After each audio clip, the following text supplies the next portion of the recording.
Isang magandang umaga po sa inyo mga kaibigan. Ako po si Brother Jao. Halina po tayo at magkapit pandasal. Wala ba kayo napapansing kakaiba sa salitang tapat?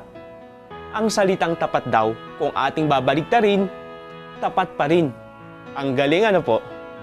Marami po ang nagsasabing hindi na uso ang salitang yan. Wala na daw tapat na politiko o kaya'y tapat na abogado. Biro lamang po. Ang totoo po, hindi naman siya nawawala. Mahirap lamang gawin. Pero hindi ba kayo nagtataka na gaano man ito kahirap, ay maraming pa rin tayong nababalita ang nagsisikap maging tapat. Para sa kanila, hindi na baling maghirap sapagkat mas masarap ang pakiramdam ng isang taong tapat at malinis ang pangalan.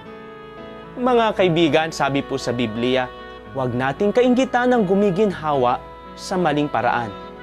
Kung nananalig tayo at mananatiling tapat sa Diyos, tatanggapin natin ang higit na pagpapala at pagbabasbas. Kaya nga po, ipanalangin natin na gumulo man ang mundo, mahirapan man tayo, at baligtarin man tayo, masabi nating tayo'y tapat pa rin. Amen.